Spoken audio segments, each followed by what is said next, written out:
로마서 4장 23절에서 25절까지 우리 같이 한 목소리로 함께 읽겠습니다. 그에게 의로 여겨졌다 기록된 것은 아브라함만 위한 것이 아니요 의로 여기심을 받을 우리도 위함이니 곧 예수 우리 주를 죽은 자 가운데서 살리신 이를 믿는 자니라. 예수는 우리가 범죄한 것 때문에 내줌이 되고 또한 우리를 의롭다 하시기 위하여 살아나셨느니라. 아멘. 우리 때문에, 설교의 제목이 우리 때문에입니다. 지금 23절에서 바울 사도께서 아브라함이 의롭게 여겨졌다고 하는 기록에 대해서 말씀을 합니다. 그러니까 이 아브라함이 의롭게 여겨졌다고 하는 이 기록, 우리가 이제 창세기의 말씀을 가지고 바울 사도가 지금 믿음으로 말미암는 그 의에 대해서 설명을 하고 계시는데, 지금 이 아브라함, 의롭다 여김을 받은 그 아브라함에 대한 그 기록의 의미는 무엇이겠습니까? 그런데 지금 여기서 뭐라고 기록되었냐면 아브라함만 위한 것이 아니다라고 이렇게 기록되었다고 합니다. 그럼 이 기록의 의미, 아브라함이 의롭게 되어졌다고 하는 이 사실이 성경에 기록되었다고 하는 의미, 이것은 무엇일까요? 이것은 1차적으로 바울 사도는 아브라함은 확실히 의로운 사람이라는 것입니다. 아브라함은 확실히 의로운 사람이다. 근데 그 근거가 무엇이라는 거예요? 성경이라는 겁니다. 바로 이 성경적 근거에 의해서 아브라함이 의로운 사람이다라고 하는 사실. 사실 지금 여기서 아브라함의 의에 대해서 이야기하는 것은 지금 바울 사도의 이 서신의 모든 수신자들을 염두에 두고 있는 말씀이죠. 우리의 의로움은 우리의 자각이나 우리의 확신, 또 우리의 행실이나 행위에 있는 것이 아니라 말씀에 기초한다는 것이죠. 말씀이 우리의 의의 근거가 된다는 것입니다. 또 하나, 아브라함에 대한 이런 성경의 기록, 이것이 의미하는 것은 의롭게 될 수 있다는 것이죠. 그리고 의롭게 되는 길이 있다는 것이죠. 율법으로는 어느 누구도 의를 얻을 수 없습니다. 율법의 의가 아닌 믿음의 의로서만 우리들은 그 참된 의에 이룰 수 있습니다. 바울 사도가 지금까지 끊임없이 두 종류의 의를 서로 대조하면서 계속 말씀하고 계시는데, 율법으로 이루는 의, 그리고 믿음으로 이루는 의, 이 두 종류의 의가 있는데 율법으로는 의에 이룰 수 없다. 오직 믿음으로만 의에 이룰 수 있다.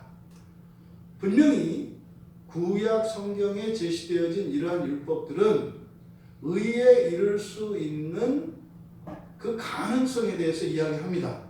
그런데 율법을 따라가 보면 가능성만 발견될 뿐이지 거기에서 우리는 소망을 얻지 못합니다. 절망을 하게 됩니다. 그러니까 성경에서 신약 성경이 없는 구약 성경만 가지고 있다면 우리는 그 끝에 가서 후회하게 될 것입니다. 처음에는 가능성을 가지고 제시되어져 있는 그 길을 따라가겠습니다만 그 끝에 가서는 되돌아오고 있는 수많은 사람들을 만나게 될 것입니다. 그러니까 끊긴 길, 완전한 의에 이룰 수는 없는, 하지만 그것을 지향하는 그 끊긴 길을 이어주는 것이 바로 믿음으로 의에 이르는 길이죠.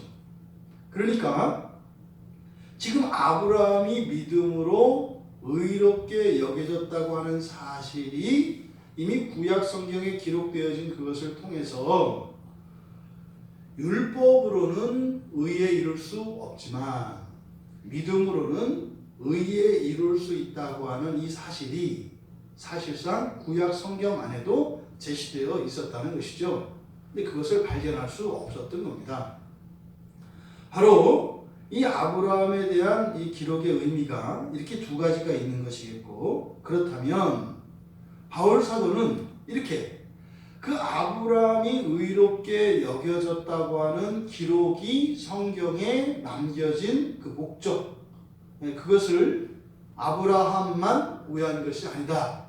계속 지금 바울 사도가 이것이 아니고 저것이다, not A but B, 이 구문을 즐겨 사용하고 있습니다. 이것이 아니라 저것이다.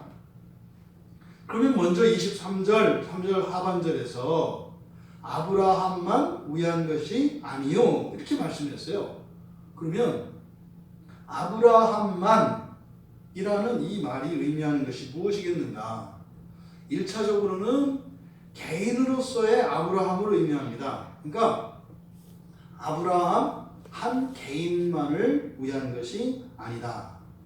여러분, 아브라함은 이삭을 낳고 말이죠. 이삭은 야곱을 낳고요.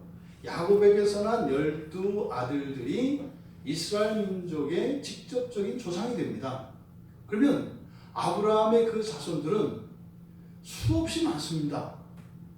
그러면 과연 아브라함이 의롭다 여겨진 그 사건이 과연 아브라함 한 개인만을 위한 것이겠느냐? 아니라는 거예요. 하나님께서 아브라함을 의롭다 여기신 그것은 아브라함 한 개인에게 일어난 사건이지만, 그것은 아브라함 개인만을 위한 것이 아니라 이제 그 이후에 계속되어질 그 자손들 모두 다 거기에 해당이 된다라고 하는 거죠. 더 나아가서는요, 우리가 앞에서 살펴본 바와 같이 아브라함은 이스라엘 민족의 조상일 뿐만 아니라 믿음의 조상입니다. 예수를 믿는 자들의 믿음의 조상이 되는 것이죠. 그렇다면 아브라함 개인 뿐만 아니라 이스라엘 모든 자손들 뿐만 아니라 예수 그리스도를 믿는 모든 믿음의 백성들도 위한 것이다, 이 이야기를 하는 것이죠. 그래서 아브라함만이라고 할 때 이 아브라함은 대표성을 띤 이스라엘 민족 전체, 더 나아가서 믿음의 백성들 전체를 대표하는 대표성을 띈다는 것입니다. 한 개인의 자격이 한 개인을 이야기하는 것이 아니라는 겁니다. 두 번째로 아브라함만 할 때 이 아브라함이 또 의미하는 것은 개인뿐만 아니라 민족을 나타냅니다. 아브라함 했을 때는 이스라엘 민족의 조상으로서 이스라엘 민족 전체를 나타내요. 그러니까 아브라함만을 위한 것이 아니다 할 때는 이스라엘 민족만을 위한 것이 아니라 이스라엘 민족이 아닌 다른 모든 민족들도 그 안에 포함된다라고 하는 사실을 이야기하는 것이죠. 그러니까 창조주 하나님, 참 하나님과 관계를 맺고 있는 참신앙, 이 참신앙의 그 정통성의 근거, 그것은 오직 믿음입니다. 그러니 당시에 이스라엘 사람들이 가지고 있었던 그 이스라엘 민족이라고 하는 그 혈연적 그 정통성이 잘못된 것임을 가르쳐 주는 것이죠. 한 개인만을 위한 것이 아니라 복수의 사람들을 위한 것이라면, 또 한 민족만을 위한 배타적인 하나님이 아니라 모든 민족들에게 열려있는 그런 구원이라고 하는 것이죠. 이것이 아브라함만을 위함이 아니다라고 하는 이 말씀의 의도입니다. 그러면 여기서 지금 아브라함만이 아니라 이제 24절에 보면 우리를 위함이다 이렇게 얘기합니다. 그러니까 우리를 위함이다 라고 할 때는 개인이 아닌 다수의 복수의 사람들, 그리고 이스라엘 민족만이 아닌 이 땅의 모든 민족들이 우리 안에 포함되어 있겠죠. 그래서 24절에서 이야기하는 우리도 위함이다 할 때 이 우리라고 하는 것은 모든 개인이요, 모든 민족을 의미하는 것입니다. 더 나아가서 이것은 시간과 공간을 초월하는 우리입니다. 여기서 말하는 우리는 사실 이 땅에 존재하였던 모든 사람들에게 열려져 있는 그런 포괄적인 우리의 의미입니다. 두 번째로 우리라고 하는 것은 지금 우리말 성경에는 잘 나타나지 않고 있습니다만 여기도 지금 보면 우리말 성경에 의로 여기심을 받을 이렇게 되어 있습니다. 의로 여기심을 받을. 여기서 받을이라고 하는 것은 우리 국어적인 의미로는 미래형이죠. 앞으로 될 거다. 앞으로 될 거다. 그런데 우리말로는 나타낼 수 없는 것입니다. 마치 그 하나님 나라, 예수님께서 이 땅에 하나님 나라가 임한 것을 선포하셨을 때 지금 왔지만 그러니까 아직과 이미 사이에 긴장이 있는 그런 의미이거든요. 그래서 여기서 여기심을 받을 이것이 미래적인 의미이기보다는 현재 막 지금 이렇게 손에 다 있습니다. 이렇게 손에 다 있지만 만져지지는 않는. 그래서 이것을 조금 이 헬라어의 의미를 좀 더 살려서 번역을 하면 그런 거죠. 막 의롭다 여김을 받으려는 사람들. 그러니까 막 의롭다. 근데 사실 시간이 남아있진 않아요. 근데 또 지금 또 된 건 아니에요. 그러니까 시간의 틈이 없는데 또 시간의 틈이 또 없는 것도 아니야. 이게 지금 여기서 이야기하는 거예요. 우리가 이런 겁니다. 인생을 살고 지나보면 지나간 시간이 짧아요. 이거죠. 이게 저도 이렇게 시간을 따지면 결코 적지 않은 시간인데 그렇게 길지 않거든요. 그런 거죠. 시간이라는 것이 아직 살기 전까지는 이렇게 길이로 느껴집니다. 근데 우리가 시간을 살고 나면 어떻게 돼요? 그냥 요 안에 시간이 다 녹아 있습니다. 이런 의미입니다. 그러니까 막 의롭다 여김을 받으려는 사람들이라고 하는 이 개념을 쫙 늘여놓으면 이걸 이렇게 확대해서 이렇게 확대경으로 놓으면 지금 현재까지 예수를 믿지 않아요. 그러니까 본인은 지금 현재까지 예수 믿지 않아요. 근데 오늘 밤에 지금 응급실 실려 가가지고 거기 가서 이상한 경험을 해가지고 오늘 밤 한 12시쯤에 믿게 될 어떤 사람이 있다고 쳐요. 이런 사람도 포함이 되는 거고요.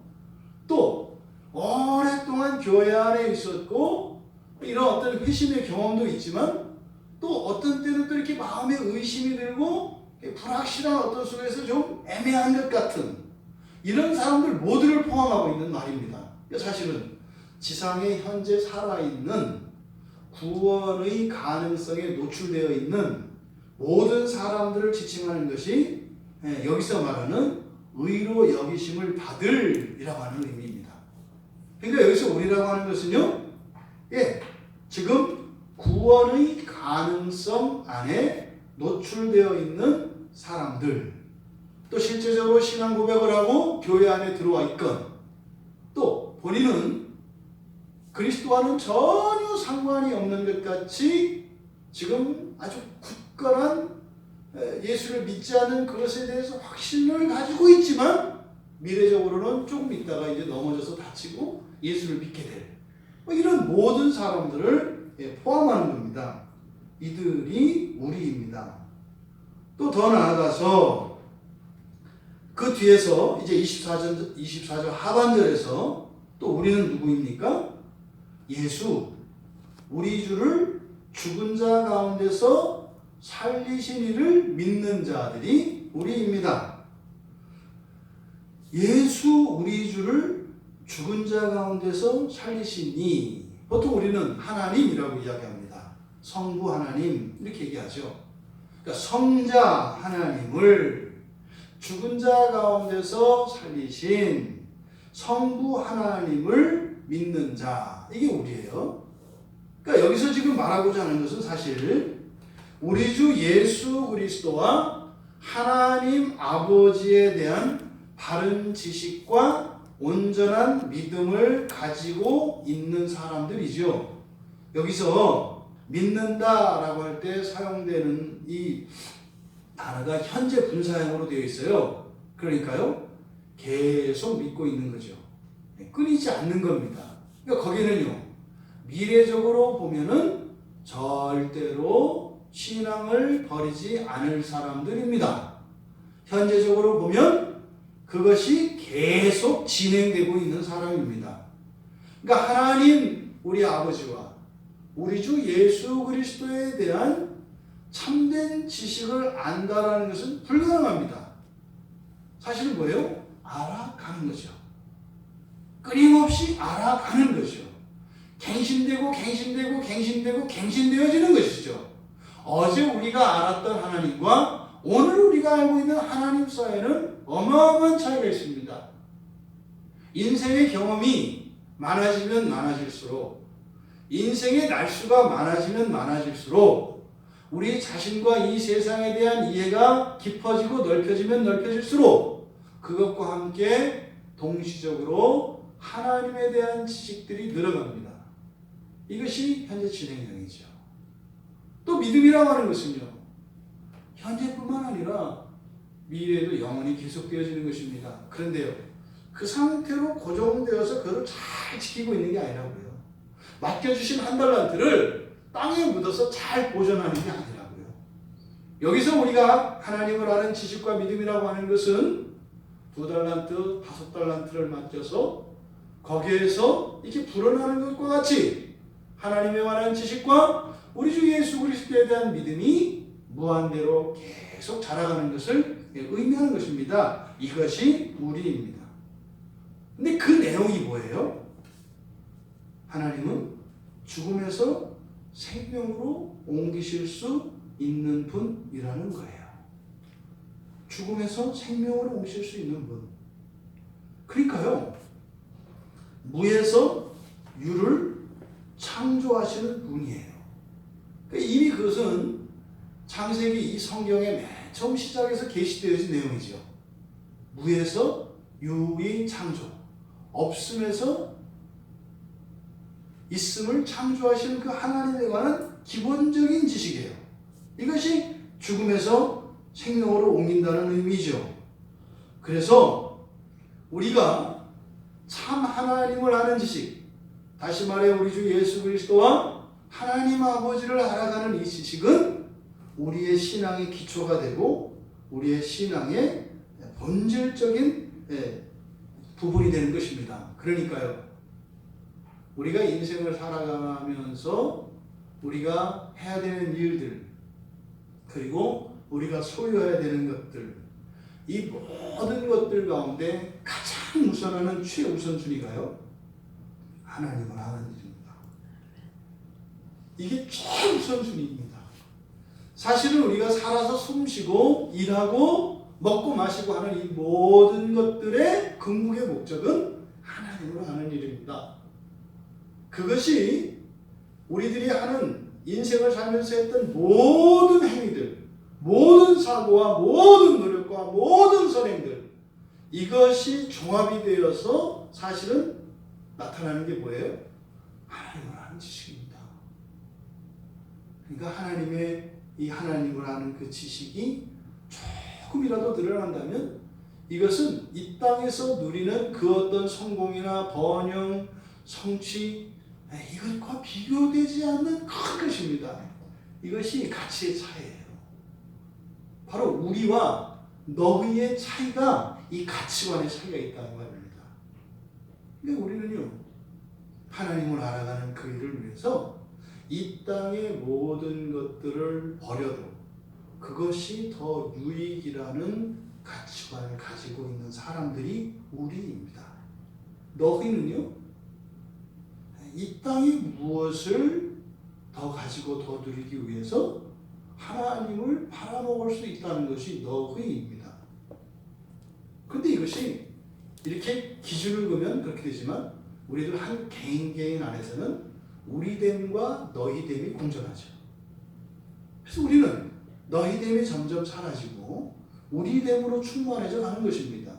이것이 하나님의 형상이 회복되는 것이죠. 우리가 잊지 말아야 합니다. 왜 살아있는지요.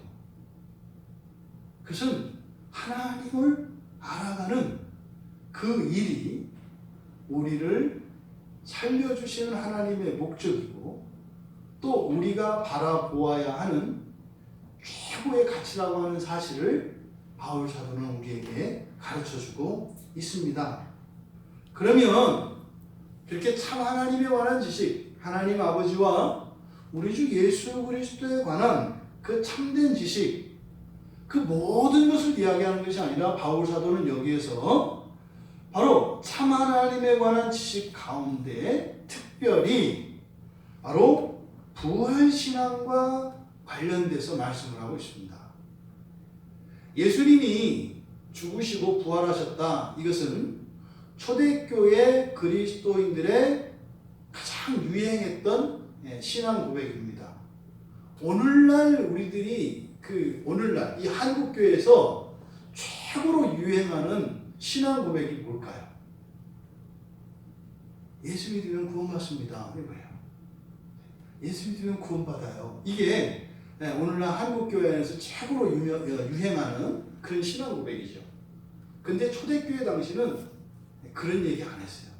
예수 믿으면 구원받아요. 이렇게 얘기한 게 아니라 뭐예요? 예수 그리스도께서 죽으시고 부활하셨어요. 굉장히 구체적이었죠. 그러니까 점점 시간이 가면서 스케일은 커지는데 흐릿해져요. 예수 믿으면 구원받습니다. 근데 그 예수 믿으면 구원받는다는 게 무슨 말일까요? 백인백색이죠. 100명의 교인들을 세워놓고 그게 무슨 뜻인가요? 물어보면 다 다르게 얘기합니다. 구체적이지가 않아요. 자꾸 이렇게 스케일만 커지고 얇아지는 거죠. 이게 요만한 걸 갖다가 그냥 넓게 폈으니 뭐 바람 불면 막 찢어지지 않겠어요? 연약한 신앙이 되죠. 근데 이때 당시에는 작지만 굉장히 강합니다.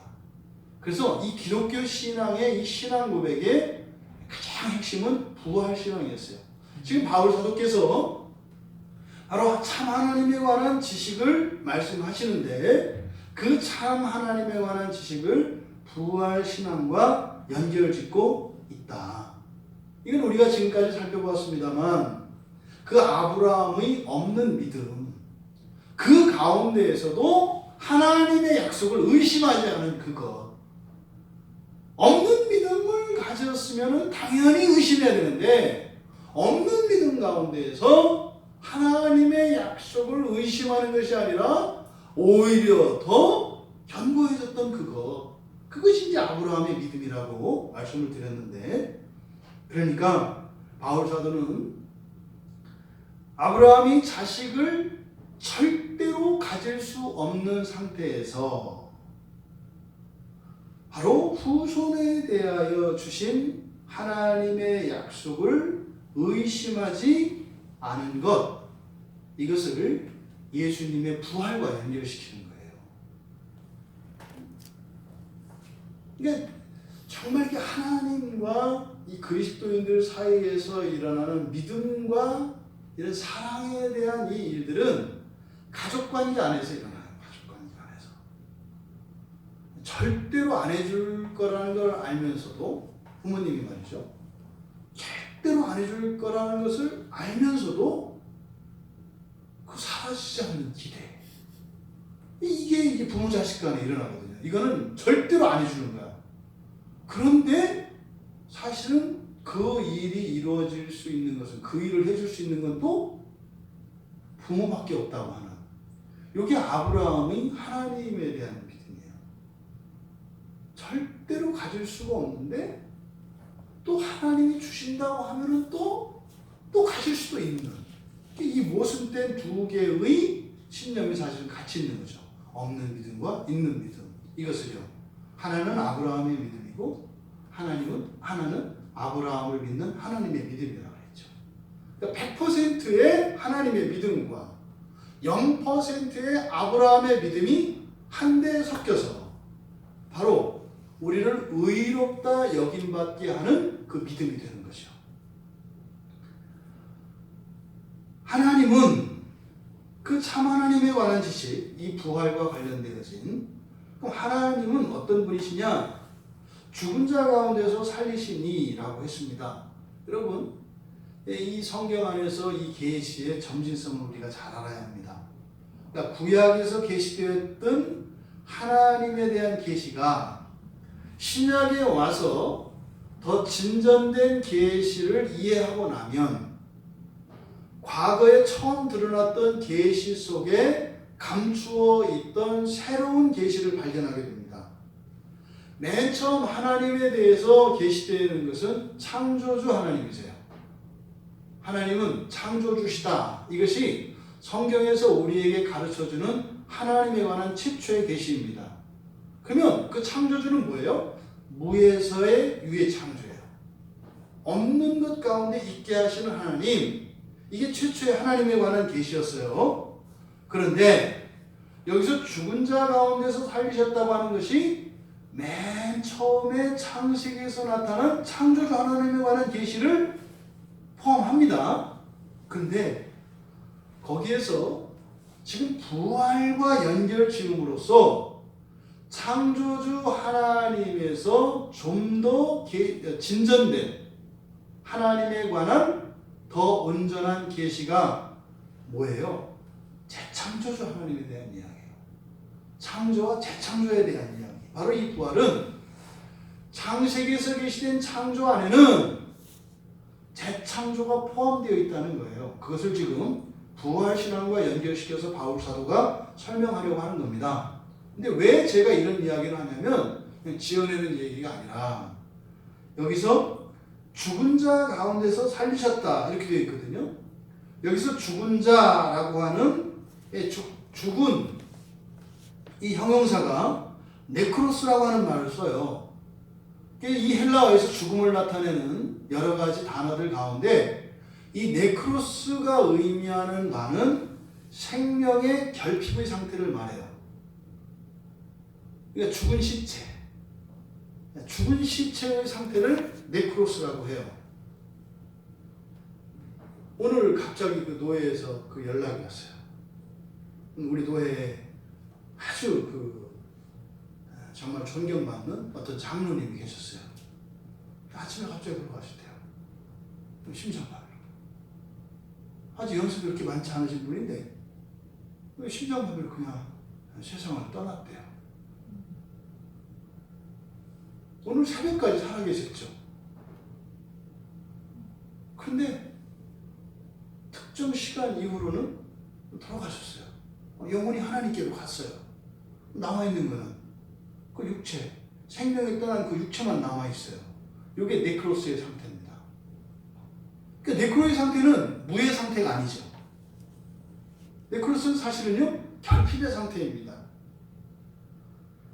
아무것도 없는 상태와 사람이 죽어있는 상태, 그러니까 사람이 없는 상태와 사람이 죽어있는 상태, 어떤 게 더 없는 상태일까요?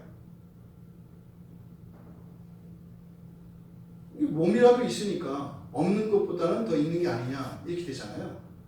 근데 사람이 죽은 몸은 없는 것보다 더 못한 상태입니다. 왜냐하면 없는 것은 그냥 영의 상태죠. 영이에요. 근데 죽으면요, 마이너스 상태가 되는 겁니다. 그러니까 지금 죽은 자 가운데서 살리셨다 할 때 이 죽었다라고 하는 이 말을 네크로스를 쓰는 것은 뭐예요? 이것은 영보다 더 아래의 상태, 결핍의 상태를 지금 나타내려고 이걸 쓰는 거예요. 그러면 창조주 하나님이 무에서의 창조를 이야기할 때는 아무것도 없던 상태에서 있게 하신 놀라운 이적입니다.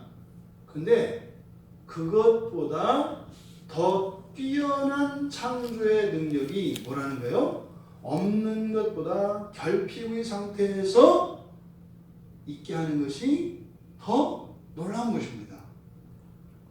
그러니까 지금 부활의 성격을 이 죽은 자로부터 에크네크론이라고 하는 이 말을 통해서 지금 바울 사도가 거론하는 부활의 성격이 무엇인지를 나타내 줍니다. 그러니까 부활은요, 생명이 완전히 소멸된 상태에서 다시 새로운 생명이 주입되는 것, 이것이 부활입니다. 이 부활은요, 없는 것에서 있게 하는 것보다 더 탁월한 창조가 바로 이 부활입니다. 그러니까 첫 창조를 출생이라고 한다면 재창조는 부활이라고 얘기를 하는 거예요. 또 부활은 육체와 영혼의 부활입니다. 육체의 부활이라고 하는 것은 우리가 불멸의 몸을 입는 것이고, 또 영혼의 부활이라고 하는 것은 영혼이 사라졌다가 새로운 영혼으로 주입되는 것이 아니라 영혼의 완전한 성화를 말하는 거죠. 그래서 불멸의 몸과 완전히 거룩하게 된 영혼의 상태를 우리가 영화라고 합니다. 그러니까 부활이라는 것은 육체뿐만 아니라 영혼도 부활된 상태를 말하는 것이죠. 또 부활은 일체의 죽음에서 일체의 생명으로의 이전을 의미합니다. 일체의 죽음, 일체의 생명으로의 이전, 이것은 무엇을 말하냐면 일체의 죽음이라는 것은 단순히 죽고 사는 것만을 이야기하는 것이 아니라 죽음의 모든 원인과 효과와 과정, 이 모든 것들을 말하는 겁니다. 그러니까 일체의 죽음이라고 하는 것은 죽음의 흔적들, 죽음의 기운들, 죽음의 열매들, 이 모든 것을 말해요. 그리고 일체의 생명이라고 하는 것은 완전한 생명을 말하는 것입니다. 바로 죽은 자 가운데서 살리심이라고 하는 이 말씀 속에 바로 에크네크론이라고 하는 네크로스라고 하는 형용사를 사용함으로써 부활의 성격이 무엇인가를 가르쳐 줍니다. 그러니까 창조주로 계시되었던 그 하나님에 관한 신적 계시가 이제는 무엇으로 진전되어야 한다는 거예요? 부활의 주로 진전되어야 한다는 거예요. 유대인들은 아직 부활의 주로까지 계시가 진전되지 않은 사람들입니다. 여전히 그 창조주 수준에 머물러 있는 사람들이라고요. 그러니까요, 부활의 주에 대한 이 지식의 영광은 창조주에 대한 지식의 영광을 훨씬 능가하는 것입니다. 그러니까 우리 기독교의 하나님에 관한 지식의 핵심은 부활의 주예요. 부활의 주. 바로 이 부분을 바울 사도께서 이야기하는 거죠. 이 부활의 주에 대한 신앙이 없으면, 이 부활의 주에 대한 신적 계시가 없으면 예수를 믿어도요, 소망을 가지지 못합니다. 왜냐하면 창조된 인간이 타락한다는 것을 우리는 알아요. 창조된 인간이 죄로 인해서 죽는다는 걸 알아요. 창조주 하나님에게는, 창조주에 관한 지식만으로는 소망이 없어요. 그러니까 하나님을 너무 그렇게 창조주 하는 것은 뭐예요? 아직 그 계시가 진전되지 않은 것을 초보적인 하나님에 관한 그 구약적 계시에 묶여 있는 것을 나타낸다고요. 그러니까 하나님에 관한 가장 찬란한 그 지식의 그 최고봉은 뭐라고요? 부활의 주라고요. 부활의 주. 우리의 소망은요, 창조주께 있습니까? 부활의 주에 있습니까? 부활의 주에 있어요. 우리가 바라보아야 하는 것은 뒤가 아니에요.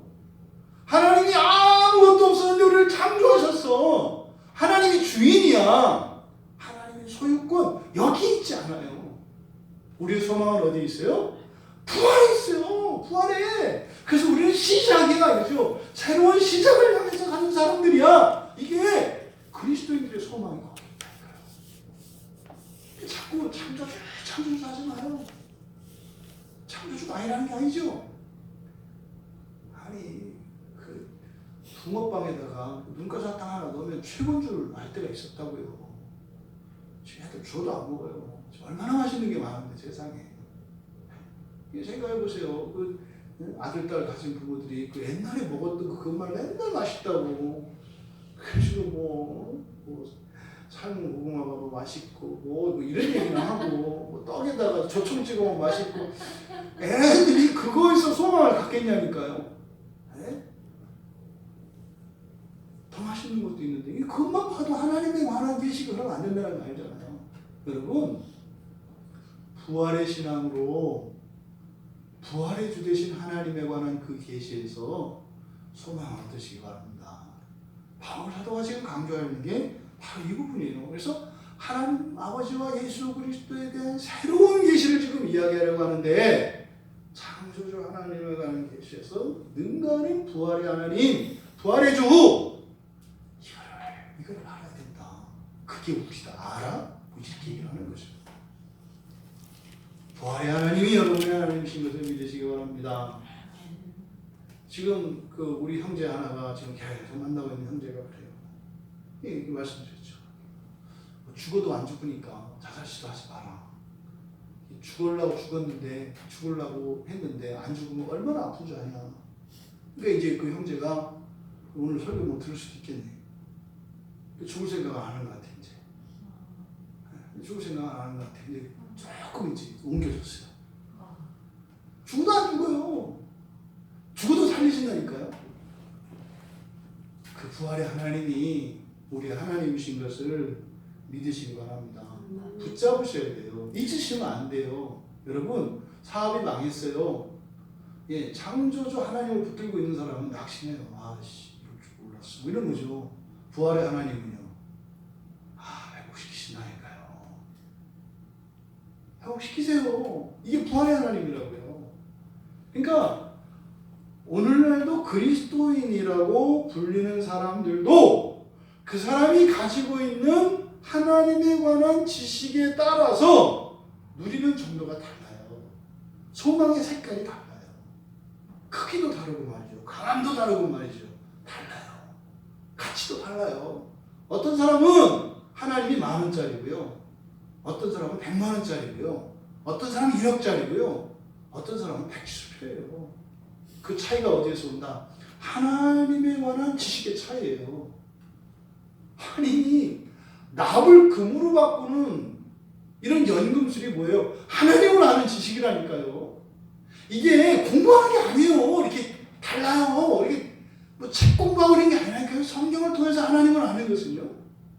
우리 인생 자체를 바꾸거든요.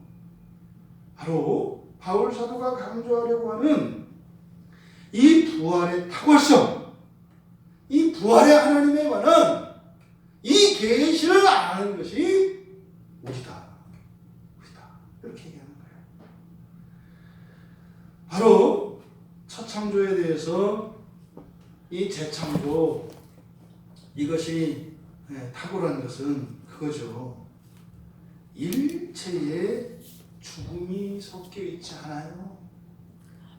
죽음의 그 기운이 아예 들어오질 못한다니까요. 그림자도 못 비쳐요. 이 부활에는요. 죽음은 뭐예요? 죽어서 더 좋아질 텐데. 그러니까 안 죽이는 게 아예 마귀 입장에서도 단지 할 수 있는 건 뭐예요? 겁주는 거예요. 죽이지는 못하고 죽이면 하나님 살리시니까. 그러니까 살되 마치 그렇게 막 소멸될 것 같은 잘못된 생각을 가지고 자기를 학대하고 자기를 괴롭히고 두려워하고 염려하면서 벌벌 떨게 하는 거예요.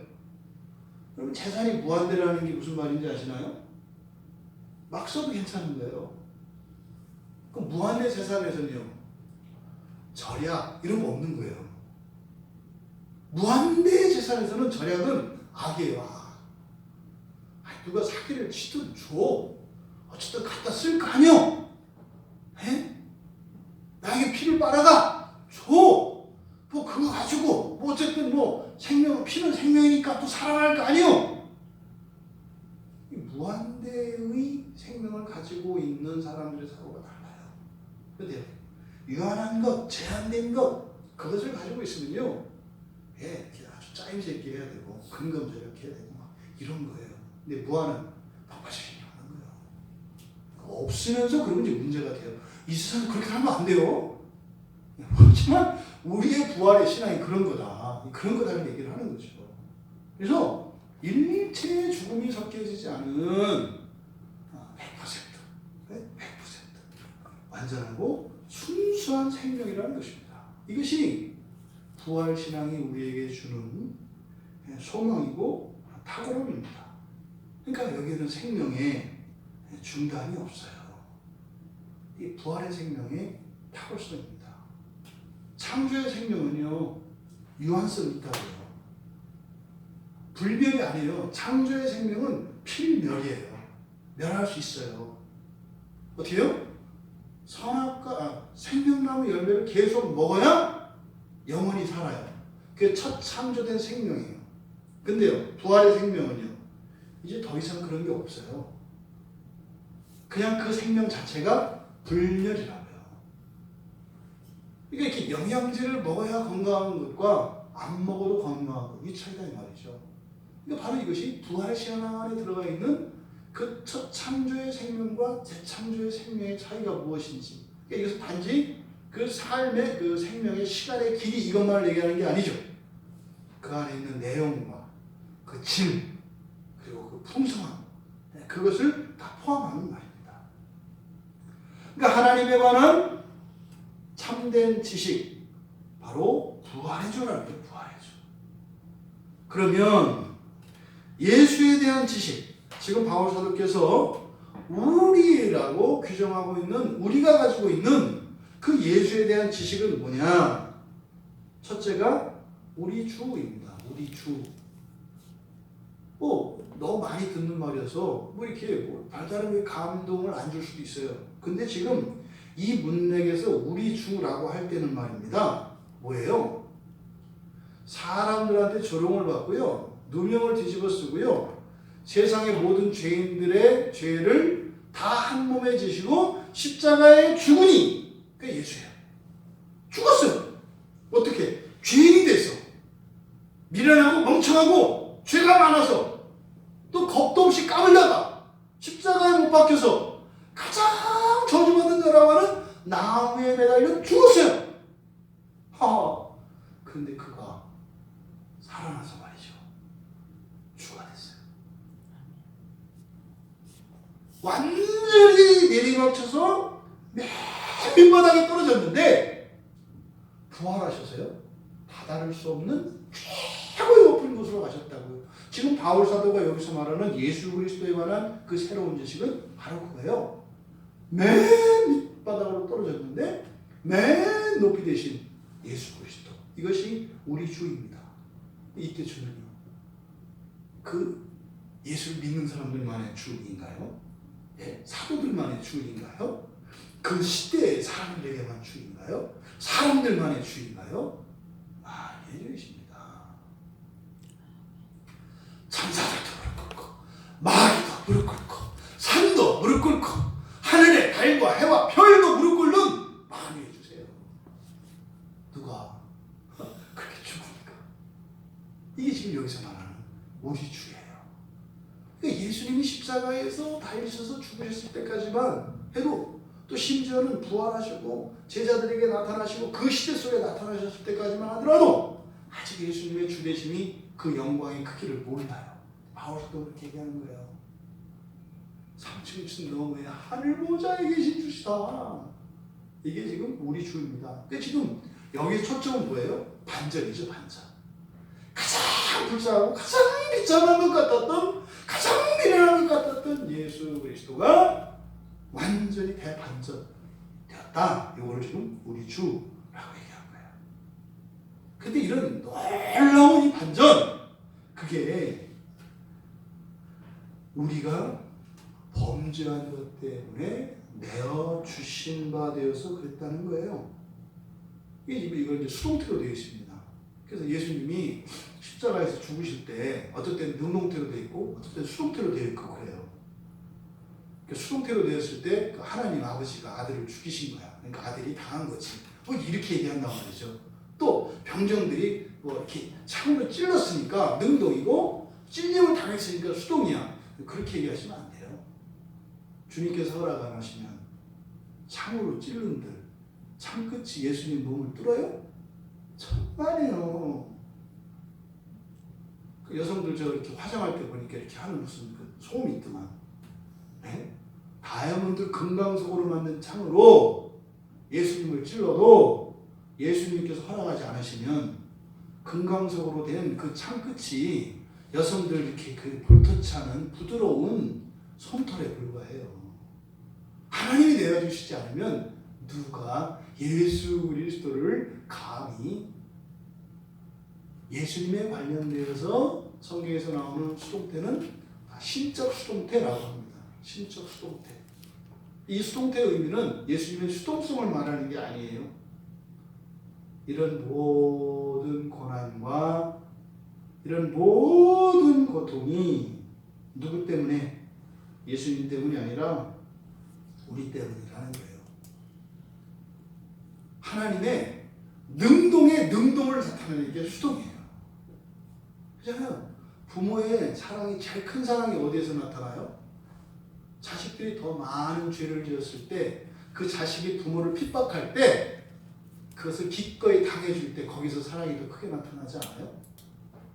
그러니까 하나님 예수께 수동태를 쓰는 이걸 신적 수동태라고 해서 이런 모든 죄의 원인은 우리에게 있지만 그것을 회복시키시고 고치시기 위해서 당신이 내어주신 그것을 나타낼 때 바로 수동태를 씁니다. 그러니까 범죄는 우리가 하고 벌은 우리가 받고 벌은 예수님이 받으시고 또 살리는 건 우리를 살리시고 이게 신적 수동태, 예수님의 구원과 관련되어서 사용되어지는 신적 수동태의 의미예요. 이게 이제 우리가 범죄한 것 때문에 내어줌이 되셨다라고 하는 의미입니다. 그 다음에 또 이제 예수 그리스도에 관한 세 번째는 우리를 의롭다 하시기 위해서 사랑하셨다. 여러분 보세요. 누가 죽으셨어요? 예수님이. 그러면 죽은 사람이 살아났을 때는 누구를 위해서 살아요? 나를 위해서 사는 거예요. 왜요? 내가 죽었는데 내가 살아났으니까 나를 위해서 산다고요. 그런데 지금 예수님께서 살아나신 것은 살아나신 목적이 예수님 자신을 위한 게 아니래요. 우리를 위해서 살아났대요. 여러분들이 나가서 일하는 걸 왜 해요? 우리는 조금 우리도 위해요. 우리 애들도 위하지만 우리 자식도 조금 위한다고. 근데 하나님은 절대로 하나님을 위하시는 게 없어요. 살아나신 그 부활 자체가 뭐예요? 내가 하나님이야 이놈들아. 암만 죽여봐라. 너희들이 나를 죽을 수 있을 것 같아? 영광받기 위해서 부활하신 게 아니라는 거예요. 뭐 때문에? 우리를 의롭다 하시기 위하여. 도대체 우리가 의로운 게 뭡니까? 우리가 의로운 게 뭐냐고요. 예수님이 도대체 우리가 의롭게 되는 게 무엇이길래 죽으셨다가도 그렇게 살아나세요? 우리나라에서는 죽었다 살아나면 한이 커서 살아나요. 그렇죠? 한이 깊으면 죽지 못하고 구천을 떠다는 원기가 되어서 귀신이 되어서 머리 풀고 누주 흘리면서 나옵니다. 뭐요? 못다한 한이 있어요. 한은 뭐예요? 열망이죠. 무엇인가? 예수님께서 그냥 죽으시지 죽으셨다가 뭘 또 부활을 하셔요. 그러니까 무슨 말이에요? 우리의 의를 위한다라고 하는 우리를 의롭게 하시려고 하는 이것에 대한 주님의 열망이 얼마나 큰 것인가를 강조하기 위해서 우리를 의롭다 하시기 위하여 살아나셨다. 이렇게 얘기하는 거죠. 여러분, 현재 살아있는 우리에게 의롭다는 것이 어떤 의미가 있습니까? 여러분들이 의롭다고 하는 종말론적인 의미 말고 종말론적으로는 우리가 완전한 하나님 나라에 들어가는 거예요. 근데 현재 현재 지금 오늘 이 시간 내가 살고 있는 나의 이 인생 안에서 과연 예수님이 부활하신 게 확실하다면 우리가 의롭다 인정받은 것인데 그것이 현재적으로는 무슨 의미가 있느냐 이 말이에요. 1차적으로는 우리의 모든 죄의식과 죄책감을 없애주세요. 모든 죄책감과 죄의식을 없애주세요. 근데요, 우리가 죄의식이 없어요? 있다고요. 죄책감이 없어요? 있다고요. 미안하고 아쉽고 또 나 때문에 누군가가 피해를 보지 않았을까. 어떤 사람들은요, 그 고통에서 못 벗어나가지고 정말 고통을 당하는 그리스도인들이 많아요. 그때 우리는 의롭다고 하시는 그것이 바로 죄의식과 모든 죄책감에서 우리를 자유롭게 해주시는 것인데 이게 뭘까요? 네? 죄의식이 없으면 구원받은 사람들에게 구원이 와닿지 않습니다. 그렇죠? 내가 죄인이라는 걸 모르면 괜히 쓸데없이 자꾸 이상한 얘기를 한다고요. 마음 불편하게 한다고요. 우리 집사님 오빠가 대표적인 거죠. 교회가 불편해. 자꾸 뭐 죄인이라고 그러고 저 목사가 평소에 뭐 잘못한 게 많으니까 자꾸 죄인이라고 나는 그런 적 없어. 이런 생각 한다고요. 도리를 다 했는데 왜 자꾸 나보고 죄인이라고 해. 이런 거죠. 그 죄가 그 죄가 아니잖아요. 근데요, 죄의식이 찾아왔을 때, 죄의식을 가지고 죄책감을 가졌을 때요, 명백한 정반대의 두 가지 일이 나타납니다. 한 사람은요, 죄의식을 가졌을 때요, 그동안 내가 알고 있었던 하나님의 은혜와 사랑이 더 커집니다. 이해되세요? 그러니까 이렇게 나라고 하는 물그릇이 있는데 반 정도 물이 찼다고 내가 생각을 했었어요, 과거에. 근데 가득 채워졌어요. 그러니까 반 정도 하나님이 채워주셨다고 생각한 거 아니에요. 그럼 죄의식이라는 건 뭐예요? 반이 아니라 3분의 1밖에 채워져 있지 않았다는 걸 깨달은 거예요. 그러니까 반에서 3분의 1을 요게 죄의식이라고요. 이것도 아니었구나, 요거라고요. 그때요, 그럼 이것도 하나님의 은혜였네? 이렇게 되는 거 아니에요? 그래서 하나님의 은혜가 커진다고요. 하나님의 영광이 커진다고요. 그런데 여기서 초점이 자기로 맞춰지면요, 어떻게 돼요? 자기를 죽여요. 한 반은 되는 줄 알았더니 그것도 안 됐다고? 미치겠네. 근데 착각했네. 하나님이 내가 한 반은 되니까 구원해 주신 건데 이거 어떡하냐. 3분의 1밖에 안 되네. 그럼 뭐야? 야, 큰일 났다. 하나님이 이 사실을 아시면 이거 큰일 났네. 들어가요? 놀라운 일이에요. 이렇게 이런 반응이 일어나요. 그 죄의식, 그러니까 죄를 깨달았을 때 말입니다. 그 죄의식이죠. 그때 하나님의 용서를 경험하고 회개하는 사람들은 하나님의 영광이 커져요. 그런데 회개하지 않는 사람은요, 그 죄에 자기가 깔려요. 착하잖아요, 인간적으로 보면. 자기 못났다고 하는 거 아니에요? 겸손해진 거 아니에요? 아니에요.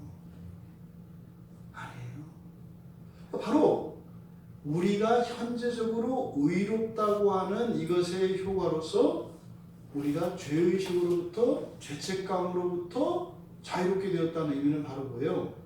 원래 죄를 깨달으면 겁나고 더 쪼그라들고 비참해지는 것인데 기쁨과 영광이 커져요. 왜요? 나를 구원하신 하나님의 사랑이 커지거든요. 이게 현재를 살아가는 우리 그리스도인들의 의로움입니다. 이 은혜가 여러분 평생에 임하길 원합니다. 그래서요, 살면 살수록 우리의 죄들이 더 발견되고 죄들이 발견될 때마다 하나님이 커지는 거예요. 내 안에서 하나님은 무한대로 커지고 우리는 무한대로 작아져서 우리는 사라지는 거예요. 그때 우리는 뭐예요? 죄죠. 완전히 하나님의 형상으로 채워지고 우리가 완전히 하나님 안에 연합되는 거죠. 이것이 의로움의 현재적인 효과입니다. 게다가 또 우리가 현재적으로 의롭다고 하는 것은요, 모든 결핍을 채우시는 거예요. 모든 결핍을 채우시는 겁니다. 돈이 모자라요? 돈으로 채우나요? 절대로 돈으로 못 채웁니다. 사랑이 모자라요? 사랑으로 채워지나요? 절대로 채워지지 않습니다. 예, 지식이 모자라요? 지식으로 지식이 채워지나요? 절대로 채워지지 않습니다. 오직 예수 그리스도로만 채워집니다. 모든 결핍을 채울 수 있는 것은요, 오직 예수 그리스도십니다. 그리스도만이 모든 결핍을 채우세요. 이것이 의로움이라고요. 얼마나 많은 사람들이 착각을 해요. 하나님, 내가 망했어요. 그러니까 내가 잃어버린 돈, 원금 보존해 주시고 거기다가 날수 따져서 하나님은 숫자가 크니까 30배, 60배, 100배니까 최소한 100배로 내가 당한 고통을 최소한 30배 그렇게 하셔가지고 하나님이 나를 구원하신 걸 경험하게 하세요. 만 배를 채워줘 보세요. 채워지나? 안 채워져요. 그렇게 채워지는 게 아니에요. 우리가 이런저런 모양으로 어떠한 결핍이 생겼을 때 이것을 불행이라고 사람들은 이야기합니다. 근데 신비한 경험을 해요. 큰 고통과 불행을 겪었을 때 우리 안에 예수가 채워져요. 그러면서 하나가 차는 말이 있어요. 아유, 망하길 잘했어요. 아프길 잘했어요. 이게 무슨 말이에요? 그거는 무슨 뭐 이렇게 그냥 이렇게 합리화하려고 하거나 그게 아니에요. 진짜요. 진짜요. 이 세상에 좋은 것으로 여겨졌던 그것들은 다 썩어질 것들이고 멸망할 것들이에요. 근데 사실 이게 뭐예요? 이게 그릇이 비워지는 거죠. 결핍이 말이죠. 근데 거기에요, 영원하고 불멸한 예수의 생명이, 예수가 채워지는 거죠.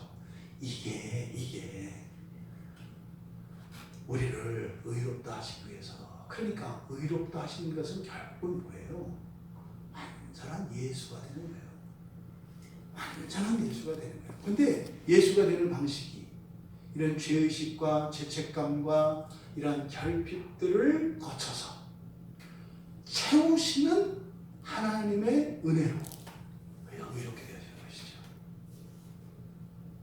바로 이것을 위해서 예수님께서 살아나셨대요.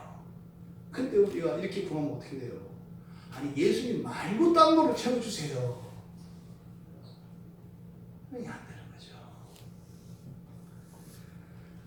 이런 의미에서 죄라고 하는 것은요, 사실상 하나님의 사랑을 자기 죽음의 방식으로 하나님의 사랑을 우리에게 증명하도록 요구하는 행위예요. 죄라는 것은 하나님 날 사랑하신다고요? 그러면 나를 위해서 한번 죽어보세요. 그리고 하나님이 나를 사랑한다는 것을 증명해보세요. 그러니까 뭐예요? 하나님의 자기 죽음의 방식으로 우리를 향한 하나님의 사랑을 증명하도록 요구하는 게 죄예요.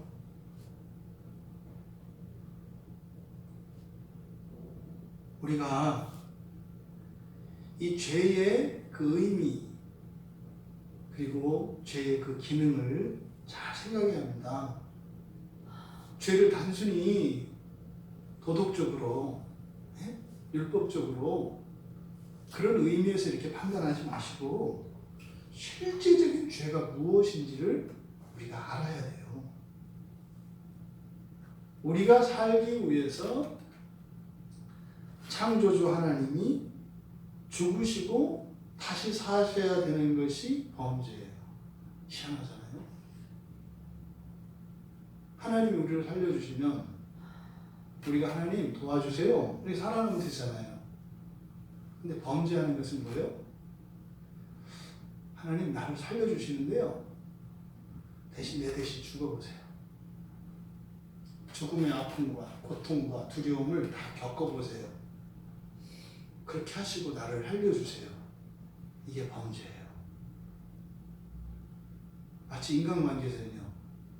이게 망해서 도와주려고 갔더니 당신이 망한 게 뭔지 알아? 그냥 재산 없어진 거 이게 망한 건 줄 알아? 망하면 얼마나 비참해진지 알아? 당신 진짜 날 도와주고 싶어? 당신 지금 가서 좀 망해봐. 그리고 나서 다시 그리고 나서 벌어가지고 그래 날 도와. 이게 범죄예요. 우리가 죄를 짓는 건 그런 거라고요. 왜요? 도움을 받되 서서 도움받는 거예요. 하나님 보고 어떻게 해요? 기어와서 나를 도우라는 거예요. 죄는 그냥 조건 아프고 이런 게 아니에요. 그러니까 이 범죄라는 것은요, 하나님께 하나님이 가지신 무한하신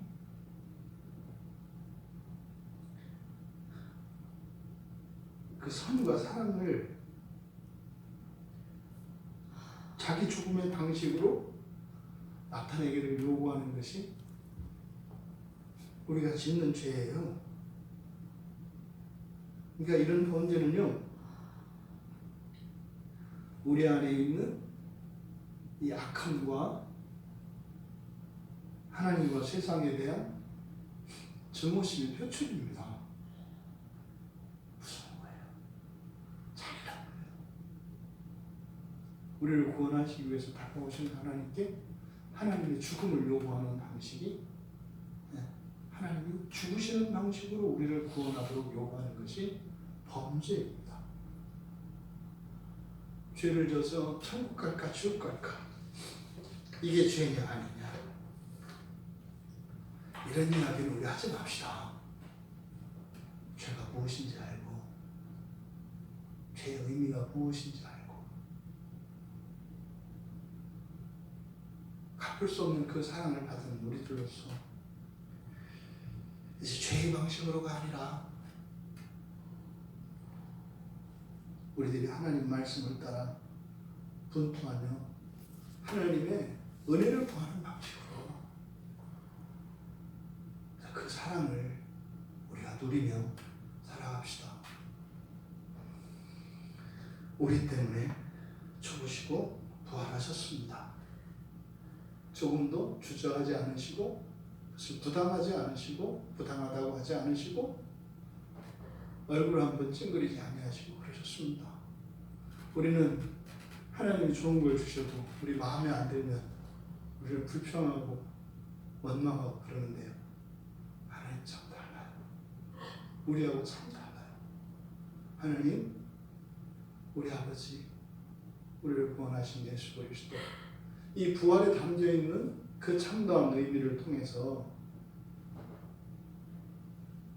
우리가 극복하지 못하는 우리의 일상에서 저지르는 이 범죄가 무엇인지 우리가 깨달아 정말 하나님의 그 은혜와 사랑에 바르게 반응하는 우리 모두가 되기를 주님의 이름으로 축원합니다. 말씀을 생각하며 우리 같이 잠시 기도합니다. 우리 때문에 예수님이 꼭 죽으셔야 했던 것은 아니에요. 우리가 요구했기 때문입니다. 그런 방식으로 우리를 구원해달라고, 그래야 하나님이 나를 사랑하시는지 알겠다고, 그래야 내가 하나님을 진짜로 믿겠다고, 그래서 우리 때문에 우리를 위하여 그렇게 죽으시고 부활하셨다는 것이에요. 네, 우리의 소원을 들어주셨습니다. 그러면요, 이제 부활의 신앙으로 그 하나님의 은혜 안에서 살아갑시다.